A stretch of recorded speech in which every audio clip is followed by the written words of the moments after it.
Hi, everybody. My name is Nanika Edwards. Today, I'm going to be sharing a poem with you called Child Palace.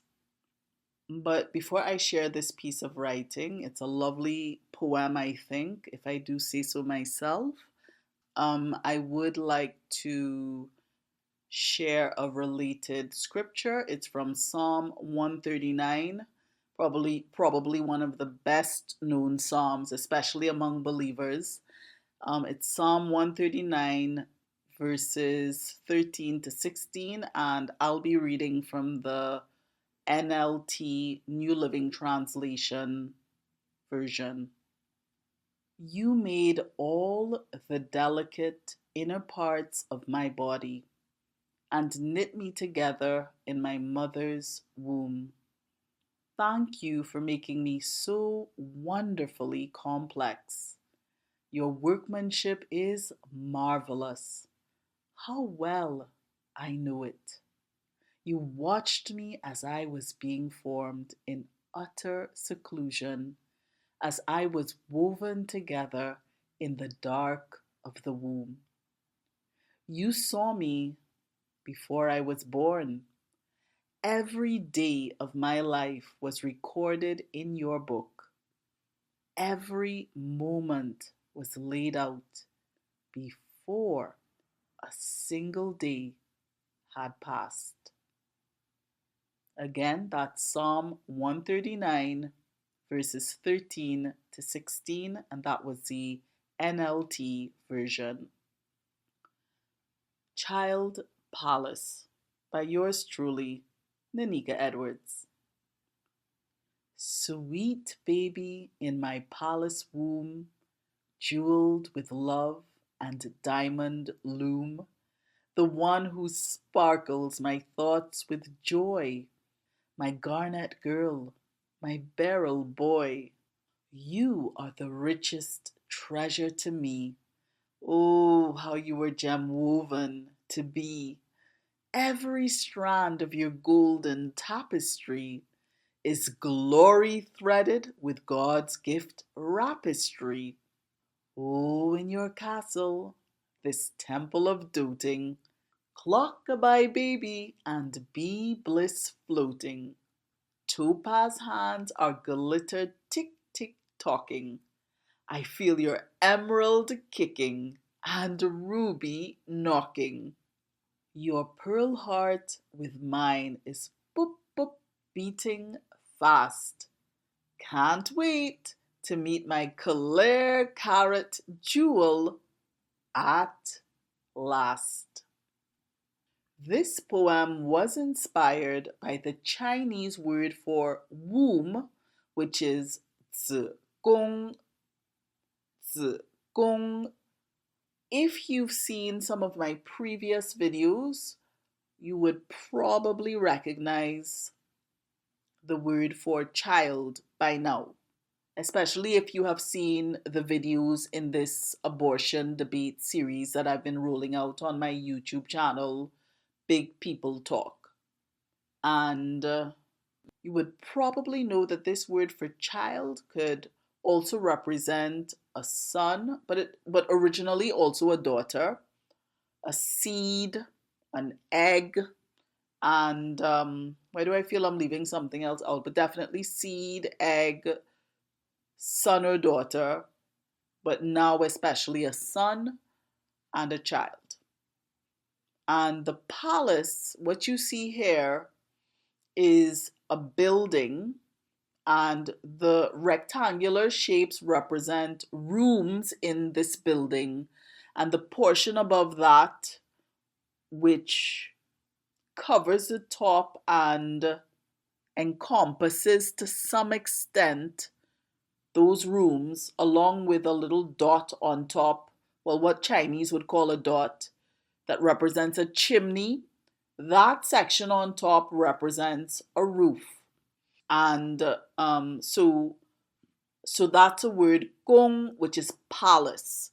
So in Chinese, the word for womb is child palace, which I think is so interesting and so insightful and so instructive and so light guiding, if I could put it like that. It's so enlightening, but it really, I think, if you think of the womb as a child palace, and you think of pregnancy in those terms, you frame a woman's body within the context of being pregnant within this Chinese definition. I think that we would start to see unborn children very differently if if we did not think that they were anything particularly special, just a clump of flesh, not necessarily anybody significant or anything significant if you see them as a thing and not a person.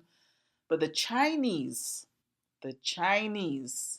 call a woman's womb a child palace. And you may think, well, who cares about the Chinese? Well, we should care about the Chinese because the Orient, I believe that every culture, every ethnic group has particular gifts that God has so graciously given to each one of us. And for the Chinese and East Asia in general, I would say that one of the gifts that they have been endowed with is and entrusted with is the gift of wisdom. The gift of wisdom. There is a great deal of wisdom that is housed within Chinese script, within the artistic construction and the artistic composition of each Chinese word. These words originally were either pictographs or ideographs, pictographs being like visual art, and ideographs being more like icons, like concepts. So here we have two Chinese words that together paint a beautiful picture of the value of an unborn child. So I'm sharing this word, child palace, with you because this is what inspired my poem, Child Palace. Child Palace. How does that speak to you? Feel free to put that in the comments. Now, when I think of a palace, I think of a place that is truly grand and majestic and just exquisitely beautiful. And a turn of phrase in Chinese that really captures that is fu li tang huang, which is sumptuous in Chinese. I came across this word coincidentally when I was starting to prepare this video last night, actually. Today is the 7th of December 2024, and last night, or was it last night? No.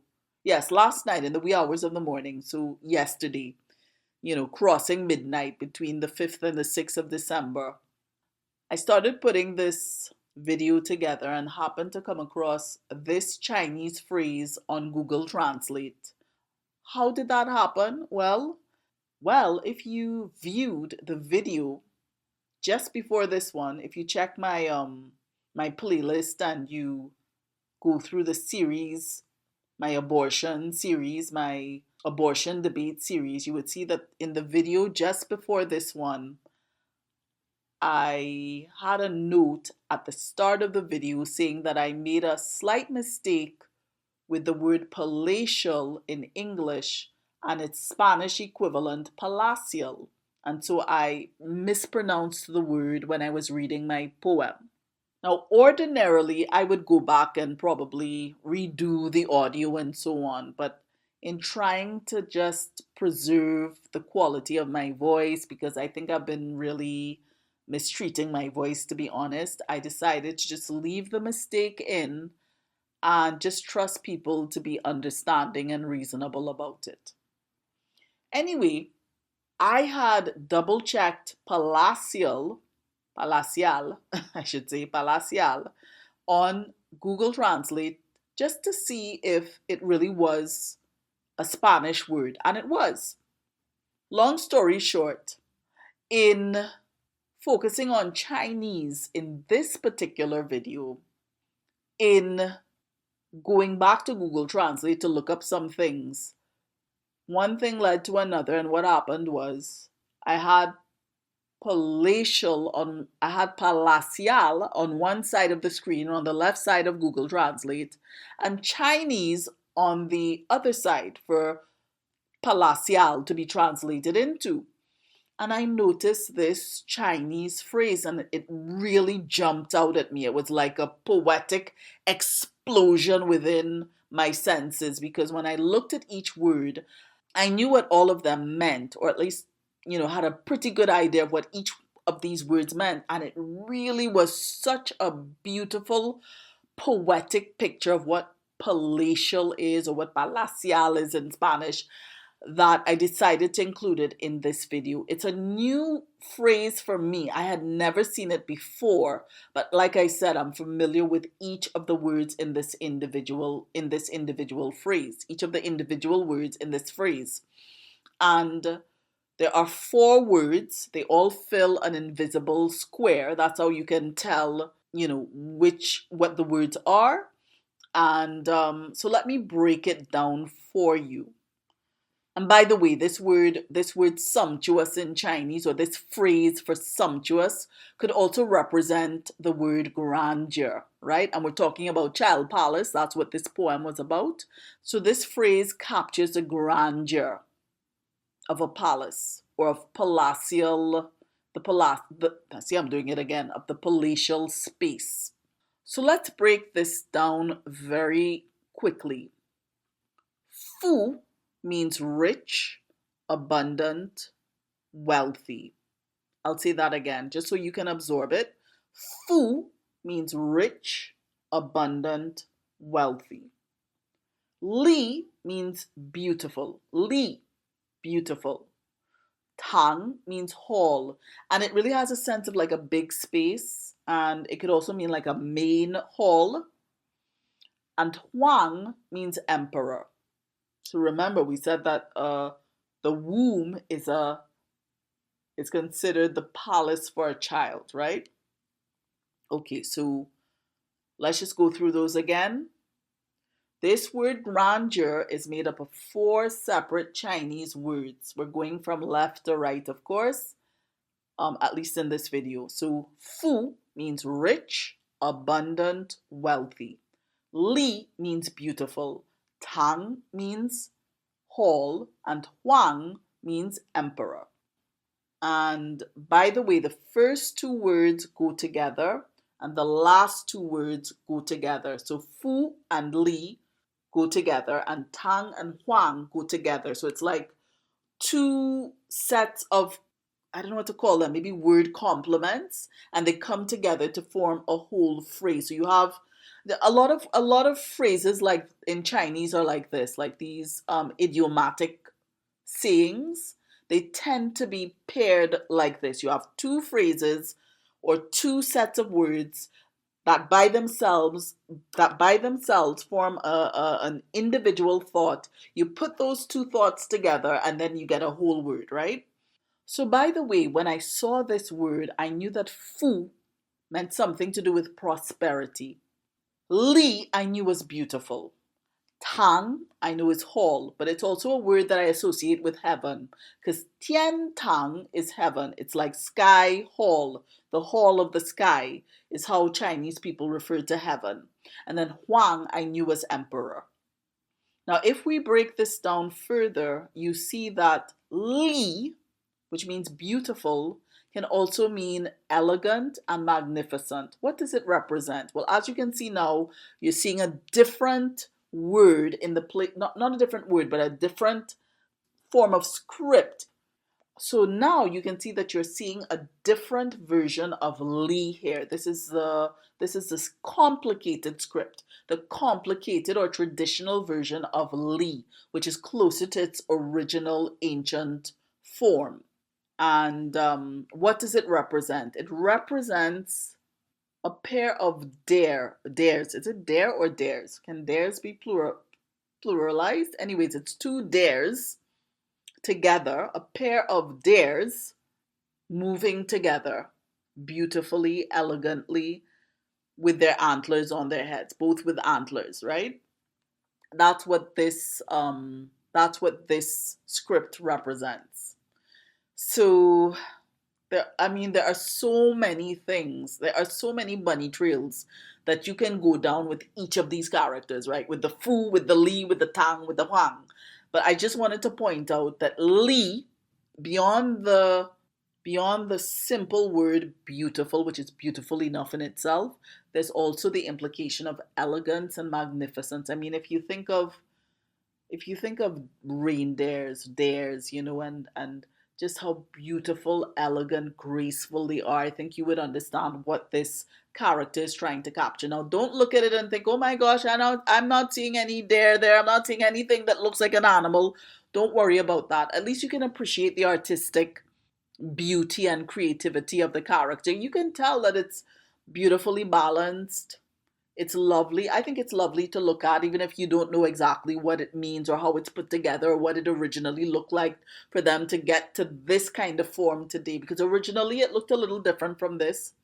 If you saw its original representation, which is closer to a drawing, you would have seen that it actually does look like there, right? Like the animal that it represents. But anyway, um, Fu Li Tang Huang means grandeur. And I think what I'm trying to get across, but I know it would be difficult if, or at least challenging if you've never been exposed to Chinese, is just how beautiful this phrase is. It's so poetic. It is so poetic. So if we go back to what these four words represent, I just want to point something out to you. When I saw this word, first of all, I saw Fu and Li together. What did I see? Now remember, they're in pairs, right? So you have the first two words together and the last two words together. And in Chinese, and I think it's the same in German as well, whichever is the last word in a compound word, the last word is what carries most of the weight for that word. It's a part that defines the word. So for example, if you see Fu Li, it means the beauty of riches. So it's not the riches of beauty. No, it's a beauty of riches, right? So grandeur is a combination of the beauty of riches and the emperor of the hall. The emperor of the hall, right? If we're gonna say those two words exactly as what they're meant, right? So that's how you pair them and couple them together. So when I saw this word, it really exploded within my senses because the beauty of riches here, I don't think, does not refer primarily to, it does not refer primarily to gold, as in, everybody wants to have money kind of thing. No, that's not what it is. I don't think that that's what it is. And I think that riches here can be defined on a far deeper level. Now, the other thing is this word fu also carries echoes of another word, carries script based echoes of another word, which is fu, which is associated with things like blessing, happiness, luck, well wishing, things like that. So, not only is fu in and of itself a very weighty word here because it's referring to richness, abundance, wealth, but it also implies, if you know this word fu, but you also know its close cousin, which is fu, that would also compound the impact that this word has, okay? So you've got the beauty of riches, but then connected to riches, what are riches? True, what are Chinese people would think about these things like, what is true wealth? What is true abundance? It's abundance of the heart, right? It's joy, it's happiness, it's being blessed. So all of those kinds of ideas come out with this word fu, okay? And I'm gonna put the other word that I'm talking about, fu, which is a different tone. I don't want to get too caught up in the technicalities, but I just want you to see what it means so that you can understand why this word jumped out at me so much and why I'm hoping it will jump out at you as well. So you have the beauty of riches. And by the way, Li is a beautiful word. When you see Li in Chinese, you automatically know that it's associated with beauty, right? So the beauty of riches, and then Tang Huang, the emperor of the hall. And like I said, when I see Tang, for me personally, I almost immediately think of Tian Tang, right? Tian Tang, heaven, which is heaven in Chinese. So you have the beauty of riches and the emperor of the hall, right? And the emperor of the hall. Now, we just said that the womb is a child's palace. Now, if the womb is a child's palace, who is the monarch of the palace? That's right. It's a child. It's the unborn baby. They're the monarch. That's how God sees them, as little emperors and empresses, right? So, um, and by the way, the word Huang also carries within it the word king. Okay, I'm gonna really try not to get too technical. I'm going to I'm going to replace the word Huang with the word for king, which is Wang. As you can see, it's there now, the word Wang, and Wang means king, and it provides a phonetic element for the word Huang, which is emperor. Okay, I don't want to go into too many technicalities, as I said, but all of these things, visually or didactically, if I could put it like, not didactically, but all of these things jump out at me when I see this word, because I guess on a certain level I'm like a Chinese scholar in some ways, and so I'm familiar with the script, right? So it really jumped out at me. So does it jump out at you in the same way? I know it may not if you don't fully understand everything here, but I think that the translation into English alone speaks volumes about how God sees children. And keep in mind, these Chinese words are not arbitrary. And personally, I do believe that God somehow left his fingerprint, left his royal seal, left his imprint upon the Chinese language. And so, again, I hope you're seeing the connection between child palace and grandeur, because grandeur also has to do with a monarch. Okay, so now I'd like us to just look at the pairing of these two words a little differently, color coded, so it'll be a little easier for you. So this is grandeur in Chinese. The first two words, or the first two characters, represent splendid, and the last two represent grand. The first two characters represent splendid. The first two characters or words represent splendid. The last two represent grand. And if we expand the second word even more, we see that it not only means grand, but it also means imposing. According to the wise men of the East, and by the way, I do believe that the wise men of the East that the Bible talks about, the ones who brought the gifts for Jesus, I believe that they came from China. That's my personal belief. Maybe one of these days I'll explain why, but yeah, I do believe that they were from China. That's my personal belief. Anyway, according to the wise men of the East, but whether they're from China or not doesn't matter. Wisdom is a gift of the East, definitely. According to the wise men of the East, your little bundle of joy is blue blood, royal blue royalty, royal family, a little giant of a gem. Your heart is his or her royal highness home, and your womb is a silver sparkling 5-star, 5-fork imperial palace of pampering. crystal twinkling castle cradle of feed every regal need catering, or mighty majestic moonstone mansion of lucent shimmer, lullaby luxurious, mood massaging, idyllic ivory indulgences that sing diamond magic to the soul. According to the WHO, 73 million induced abortions happen every year. The WHO estimates that 73 million induced abortions happen every year. Let that sink in.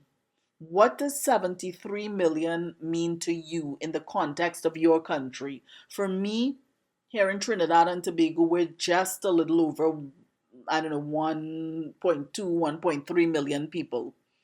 So 73 million would gobble up my country 73 times over. And that's, I mean, that's almost unthinkable to me, you know? So that's a huge number. Every year, 73 million unborn children lost. That's a lot of people. That's a lot of countries. That's like, I guess that could probably even be like the whole Caribbean, you know? That's a lot of people. I'm not sure what the population of the Caribbean is, but 73 million is a lot for us in this region of the world. Let's translate that into crystal clear language. 73 million little princes, princesses, kings, queens, emperors, empresses, monarchs, divine dignitaries are murdered every year by other members of our royal family. If you combine my poem with that WHO statistic, that's essentially what these stats are telling us. Let that sink in. Let that, dear people, sink in.